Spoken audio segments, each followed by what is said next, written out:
Quick singles की शुरुआत करते हैं। गुड मॉर्निंग गाबा सर, क्या ले रहे हैं क्विक सिंगल्स में? क्विकली स्टॉक जो पसंद है इस वक्त वो है टेक महिंद्रा। 1688 पर ट्रेड करता है। स्टॉप होगा 1680, ₹8 का, target 1700। Quick out Tech Mahindra. Tech Mahindra Gaba sir की पिक हो गई। शिल्पा जी, आपका क्विक सिंगल? मेरा क्विक सिंगल रहेगा गेल में। गेल यहाँ पे फ्यूचर्स में 164 पे ट्रेड कर रहा है। स्टॉप लॉस आप यहाँ पे 159 का रखिए और टारगेट सब 168 से लेके 170। महिंद्रा 1690 पे गया, गेल आ गया आपका 163.74 पे, बाय कॉल। तो आईटी और एक हो गया आपका यूटिलिटीज में। उसके बाद चलते हैं मानस जी के पास। मानस जी, आपका ट्रेड क्या है? वीरेंद्र जी, देखिए मेटल क्षेत्र में ही खरीदारी करने की राय रहेगी। तो टाटा स्टील में, क्योंकि यहाँ पर एक फ्रेश ब्रेकआउट देखने को मिला है, हाई टॉप्स हायर बॉटम्स का ट्रेंड है, तो यहाँ पर खरीदारी की जा सकती है। 136 का स्टॉप लॉस लगाएंगे और 142 के टारगेट सेट करेंगे। ओके, टाटा स्टील 138.6 पे, जैसे कि अनुज ने मेंशन किया था कुछ देर पहले कि अब तक का ये छोटा सा सेशन मेटल्स को बिलोंग करता है। सेल टाटा स्टील, माफ कीजिए, 138 पे। कल भी इसका चार्ट बहुत अप्रोप्रिएट था, अच्छा था। राजेश सतपति जी, आपका ट्रेड? जी देखिए, आज थोड़ा कॉन्ट्रा का मूड है। DLF is a buy. मेरे हिसाब से पिछले 5-6 दिनों से जिस तरह से ये गिरा है, और कल का दिन जो था, देखिए ये कैंडल स्टिक पे अगर आप देखें तो it's a doji candle stick that shows कि यहाँ पे शॉर्ट जो है थोड़े बहुत कवर हुए हैं। तो एट लेवल ऑफ 693, 690 के ऊपर बाय रहेगा। 680 का स्टॉप लॉस रहेगा। स्विंग का इसका टारगेट आएगा करीबन 715 से लेके 720। So DLF is a buy. DLF is a buy. आप चलते हैं चंदन के पास। चंदन पैनल में जुड़े हैं अब। चंदन, गुड मॉर्निंग। चंदन, आपकी pick? Good morning Anuj ji. देखिए, मैं फोकस करूंगा बजाज फाइनेंस पे विद द व्यू कि मेजर ट्रेंड पॉजिटिव है और यहाँ पे कोई भी डिक्लाइन है वो खरीदारी में तब्दील होते हैं। 2 दिन पहले काफी अच्छा रिवर्सल था, कल फॉलो बाइंग था, तो मेरे हिसाब से यहाँ पे डाउन साइड लिमिटेड रहेंगे। बजाज फाइनेंस को खरीदारी की सलाह रहेगी, हल्के से डिप में खरीदे। सपोर्ट रहेगा 8,230 के आसपास, ऊपर में लगभग 8,700 तक के टारगेट यहाँ पे बनने चाहिए। बजाज फाइनेंस। अमित जी, बताइए आपका क्विक सिंगल? जी अनु जी, मैं मारुति के साथ जाऊंगा। मारुति में जो रिसेंटली हमने पुल बैक देखा था, that has halted at 10 and 20 DEMA. कल के सत्र में एक डोजी कैंडल बना था और आज का कैंडल 10 डेमा को रिगेन करने की कोशिश कर रहा है। Maruti is currently trading at 12,770 spot में। इसे बाय करें, स्टॉप लॉस रखेंगे 12,600 का, और हमारे टारगेट्स यहाँ पे रहेंगे 13,100 के। ओके, शुक्रवार को मारुति आपने पिक किया है 12,780 के आसपास। मैं अगर इस बाजार को थोड़ा सा बाइसेक्ट करूं इस सिर्फ 9 मिनट के स्टैट्स के आधार पे, तो क्या हो रहा है थोड़ा सा समझने की कोशिश कीजिएगा। सेक्टर्स पिक करते हैं पर एक second. Metals, then banking second पायदान पे है in terms of long buildup, और बैंकिंग और मेटल्स के बीच में बड़ा डिफरेंशियल है 1% का। मेटल्स, बैंकिंग, उसके बाद इंडेक्स पे दाव लग रहा है, और फिर है टेक्नोलॉजी यानी आईटी। बैकफुट पे है शॉर्ट बिल्डअप केमिकल्स में, फार्मा में और इंफ्रा में। तो हम पहले स्ट्रेंथ को अगर पिक करें तो अनुज ने मेटल्स का जिक्र कर दिया। अब आते हैं बैंकिंग पे। बैंकिंग में क्या है, बैंक निफ्टी क्या कर रहा है, और बैंकिंग में जरा वो है ना, क्या कहते हैं आपके कंट्रीब्यूटर्स, बोले क्या ये फेल कहाँ से हुआ है? ये एग्जैक्टली वही 10-20 डेमा की ट्रैजेक्टरी जो कि आपने 9-13 पे कमेंट्री में सुना भी होगा, वहीं से फेल हो रहा है। But ICICI bank, Axis bank, SBI, IndusInd bank, Shilpa ji, although HDFC bank is putting pressure, लेकिन आइसोलेशन में एक स्टॉक पकड़ना हो बैंकिंग में तो वो क्या होगा? आज दूसरे पायदान पे है banking in terms of adding longs. आपका व्यू? यहाँ पे अगर आप बैंक की बात करेंगे तो मुझे लगता है कि थोड़ा लॉन्ग साइड में आप ध्यान दे सकते हैं। मुझे आईसीआईसीआई बैंक यहाँ पे बेटर लग रहा है। आईसीआईसीआई बैंक अगर आप देखेंगे तो 1260-67 के जोन्स पे यहाँ पे फ्यूचर्स में ट्रेड कर रहा है। एक छोटा-सा इंट्राडे ब्रेकआउट भी आ रहा है, तो आप यहाँ पे अभी भी होल्ड कर सकते हैं। स्टॉप लॉस 1240 का मेंटेन कीजिए। ये व्यू सही जाता है तो आपको 1320 तक के अपसाइड ऑन इमीडिएट बेसिस आ सकते हैं। चलिए, ट्रेड्स पूरे हो गए। अब थोड़ा सा, क्योंकि ये कंजेशन जोन है, अब ट्रेड्स थोड़ा सा कम करेंगे, बात करते हैं कुछ इंडेक्स पे। अनुज, आज की तारीख में आप किसी से बात करिए, चाहे वो रिटेल इन्वेस्टर हो, आपका यार दोस्त हो, या फिर कोई फंड मैनेजर, जब उसे कहो ना कि निफ्टी 23,000 पे आया, तो वो बोलता है यार 23,000 छोड़ो, मेरे स्टॉक की बात करो। उसका पेन तो तुम्हें मालूम ही नहीं है। ये मिड कैप और स्मॉल कैप को डील कैसे करना है इस वक्त? देखिए वीरू, मैं एक चीज़ बताऊं आपको, बहुत स्टॉक्स में ना लोग जो गलती कर रहे हैं कि और कितना गिरेगा, और ये तब नहीं पूछ रहे थे जब मार्केट में रैली हो रही थी कि और कितना चलेगा, तब सिर्फ एक आर्ग्यूमेंट होती थी कि पैसा है चलेगा। आई थिंक 6 महीने से मैं एक कंसिस्टेंट व्यू पर रहा हूँ कि मिड कैप और स्मॉल कैप में अब आपका रिस्क रिवॉर्ड बहुत ख़राब है और कोई फ्रेश बहुत बड़ी बाइंग मत करिएगा। आज भी आपको मैं 3-4 स्टॉक दिखाता हूँ, प्राइस मूव्स देखिए उनके, ट्रांसफॉर्मर्स एंड रेक्टिफायर्स का चार्ट देखिए एक बार फॉर एग्जांपल। और ये अब स्टॉक्स जिस तरीके से रिएक्ट कर रहे हैं, ये तो खैर चलिए इसको हटा दीजिए, ये तो आज स्प्लिट वाला बेसिस है, इसको हटा दीजिए।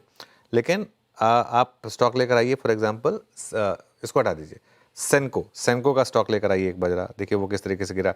नेटको फार्मा लेकर आइए एक बार जरा, नेटको फार्मा देखिए कितना आपको नीचे दिखाई देगा। आई थिंक 8% के करीब नीचे नेटको फार्मा आपको दिखाई देगा। आई थिंक मनापुरम 5% नीचे, हालांकि खैर वो बैन वाला स्टॉक है तो उसके लिए बहुत ज़्यादा उसकी बात नहीं करते हैं।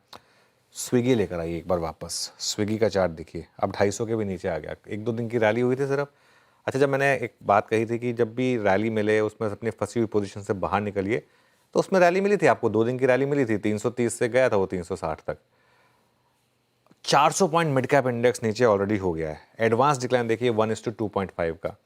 एक अभी भी लोग ना एक होप में रह रहे हैं कि ये बस अब जल्दी रिकवरी शुरू होगी। ऐसे नहीं मार्केट करता है, स्पेशली ब्रॉडर मार्केट में। ये ब्रॉडर मार्केट में मार्केट कई स्टॉक्स का ना एकदम कचूमर निकालने वाला है।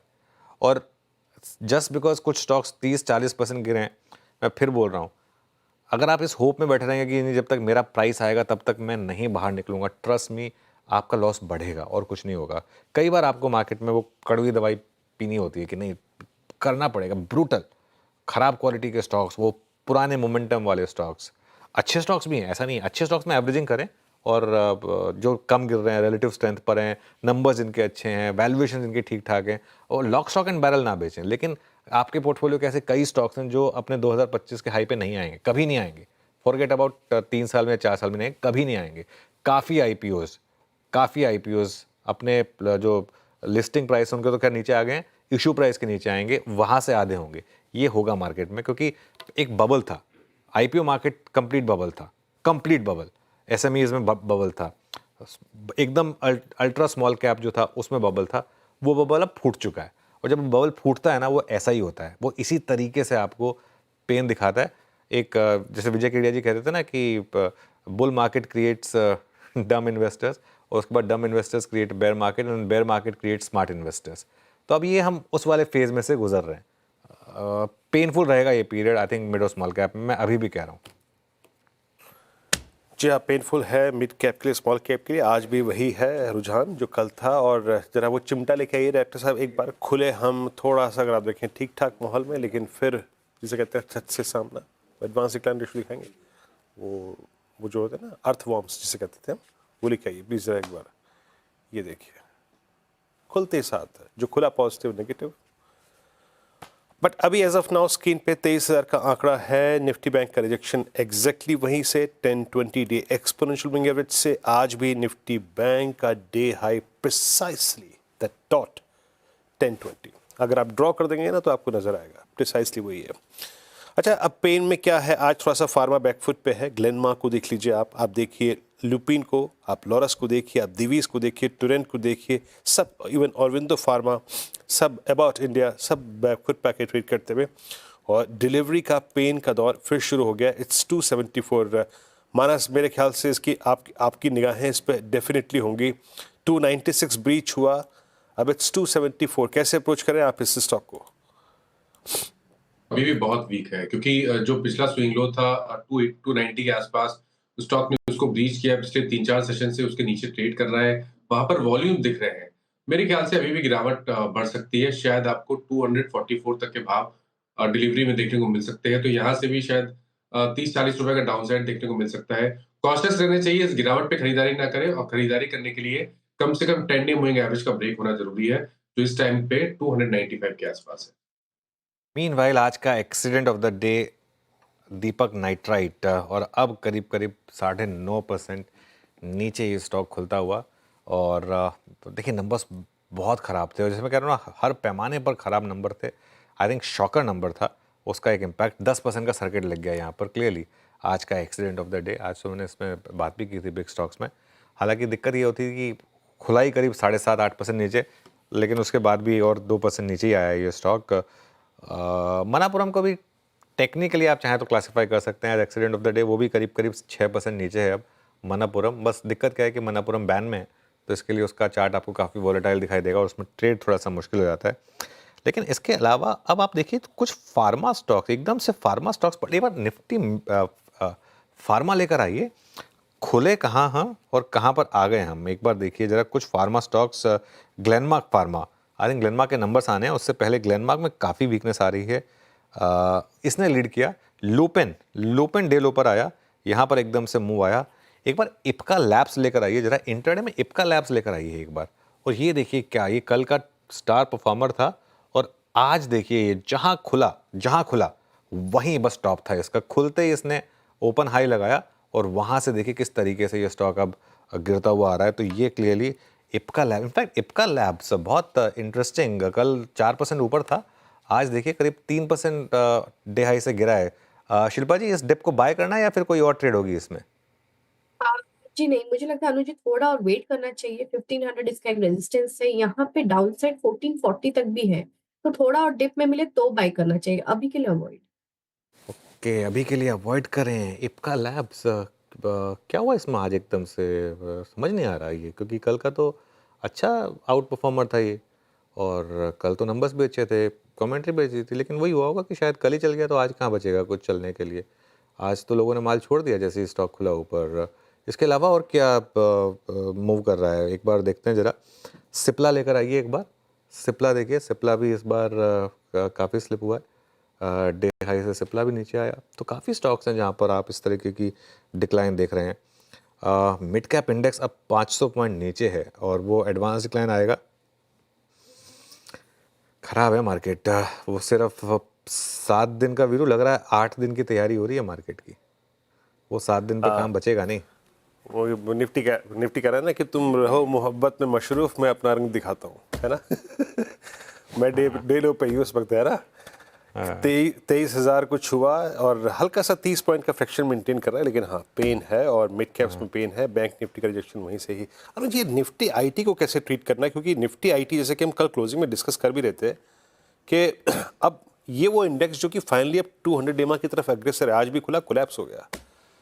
ये वो जो पूरी कहानी बनी थी यूएस में रेट कट की, देन पहले 4 फिर 2, फाइनली ट्रंप जिस तरीके से टैरिफ अप्लाई कर रहे हैं, वो खुद भी मानते हैं कि अब इसका इन्फ्लेशन पे इम्पैक्ट पड़ेगा, इन्फ्लेशन पे इम्पैक्ट पड़ेगा।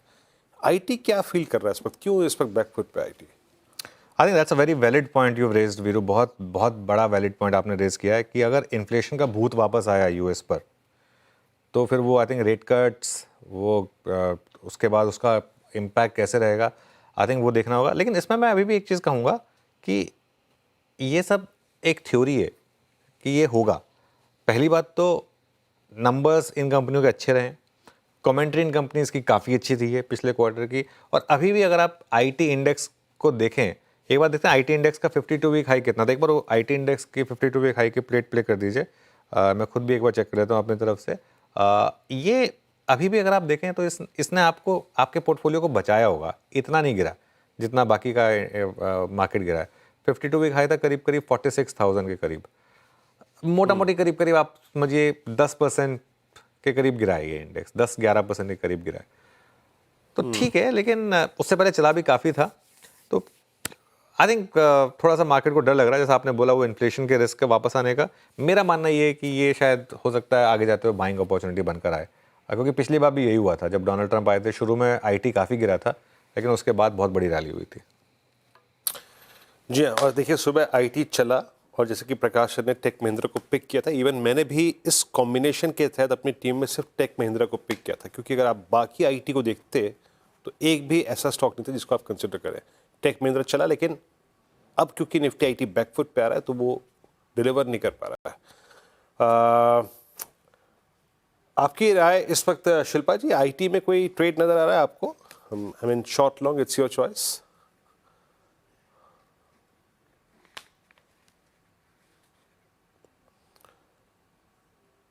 शिल्पा जी, सॉरी जी। शिल्पा जी, जी परसिस्टेंट में आप यहाँ पे एक शॉर्ट ट्रेड इनिशिएट कर सकते हैं। परसिस्टेंट एक क्रूशियल लेवल तोड़ने पे ही है। अगर ये यहाँ पे 5570 के नीचे फ्यूचर्स में फिसलता है तो आपको यहाँ पे एक अच्छा खासा डाउनसाइड टुवर्ड्स 5500 से लेके 5480 तक भी आ सकता है। तो एक 100 पॉइंट्स का डाउनसाइड आपको मिल सकता है। तो आप यहाँ पे डेफिनेटली शॉर्ट ले सकते हैं। स्टॉप लॉस आप यहाँ पे मेंटेन कीजिए 5630 का। परसिस्टेंट आपकी स्क्रीन पे बिल्कुल सही और